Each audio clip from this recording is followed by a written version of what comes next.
কাল প্রথম দফায় পশ্চিমবঙ্গের ১৫২টি আসনে ভোট গ্রহণ অনুষ্ঠিত হবে। এই বিষয়ে সবশেষ জানাতে কলকাতা থেকে যুক্ত হচ্ছেন দীপক দেবনাথ।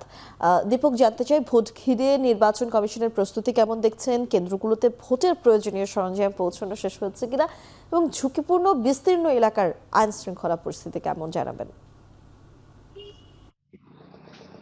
দেখুন মিম, আপনাকে জানিয়ে দিই যে কালকে সকাল 7টা থেকে পশ্চিমবঙ্গের 16টি জেলার প্রায় 152টি আসনে ভোট নেওয়া হবে।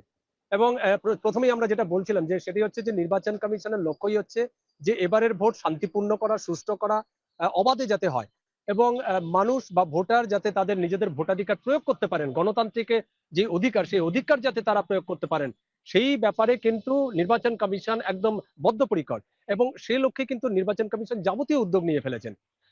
ভোটার যে কেন্দ্রগুলি আছে, অর্থাৎ ভোট কেন্দ্রগুলি যেগুলি আছে, সেই কেন্দ্রগুলিতে যেরকম নিরাপত্তা বাহিনী রয়েছে, সেখানে যেরকম সিসিটিভি ক্যামেরায় মুড়ে ফেলা হয়েছে, একদিকে সেটি আছে, পাশাপাশি ভোট কেন্দ্রের বাইরে সেখানে যাতে অবৈধ জমায়েত না হয়, অবৈধ মানুষ যাতে সেখানে চলাচল করতে না পারে, সেদিকেও কিন্তু লক্ষ্য রাখা হচ্ছে। ড্রোন ক্যামেরা যেটা আছে সেটা দিয়ে নজর রাখা হবে যাতে কোনো রকম কোনো বিশৃঙ্খলা না ঘটে। এবং ইতিমধ্যে যেটি আমরা খবর পেয়েছি সেটি হচ্ছে যে ডিস্ট্রিবিউশন সেন্টার অর্থাৎ ডিসিআরসি অর্থাৎ ডিসপারশন সেন্টার এবং রিসিপ্ট সেন্টার, যেখান থেকে নির্বাচনে যে সমস্ত প্রয়োজনীয় সরঞ্জাম, সেটা হচ্ছে ইভিএম, ভিভিপ্যাট এবং ভোটার যে তালিকা রয়েছে, এই যে সামগ্রী আছে, এই যে সরঞ্জামগুলি আছে, এই সরঞ্জাম কিন্তু নিতে ভোটকর্মীরা বিভিন্ন ডিস্ট্রিবিউশন সেন্টার যেটি আছে সেখানে উপস্থিত হয়েছেন। তারা নিজেদের যে সমস্ত সরঞ্জাম আছে সেগুলি তারা বুঝে নিচ্ছেন এবং ইতিমধ্যেই ভোটকর্মীরা কিন্তু সেই সমস্ত নির্বাচনী সরঞ্জাম নিয়ে কিন্তু নিজেদের যে ভোট কেন্দ্রগুলি আছে সেখানে কিন্তু পৌঁছে যাচ্ছেন। কিন্তু এখনো পর্যন্ত প্রচুর লম্বা লাইন, ভোট কর্মী যারা আছে তারা এখনো অপেক্ষা করছেন সেই ডিসিআরসি সেন্টারে। তাদের নিজেদের যে দায়িত্ব সেই দায়িত্ব বুঝে নেবেন এবং কিছু কিছু ক্ষেত্রে আমরা অভিযোগও শুনেছি যারা ভোট কর্মী আছে, যারা ইভিএম বা ভিভিপ্যাট কিংবা ভোটার তালিকা নিতে আসছেন, তারা কিছুটা অসন্তোষ প্রকাশ করেছেন, কারণ সকালবেলা থেকে লাইন দিয়ে আসছেন কিন্তু তারা এখনো পারছেন না।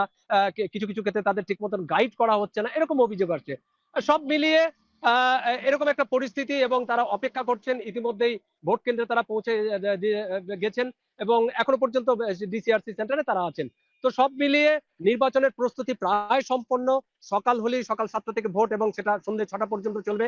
এবং একদিকে যেরকম ভোটারদের মধ্যে একটা উৎসাহ যে তারা অনেক জেনারেশন, নতুন প্রজন্মের ভোটার আছে, তারা এবার প্রথম ভোট দিতে যাবেন, তাদের যেরকম যতটা উৎসাহ আছে যে নতুন করে ভোট দিতে যাবেন নতুন ভোটার, সে তেমনি নির্বাচন কমিশনের থেকেও কিন্তু যাবতীয় উদ্যোগ নেওয়া হয়েছে যাতে ভোটকে কেন্দ্র করে কোনো রকম অশান্তি, কোনো রকম সহিংসতা না ঘটে।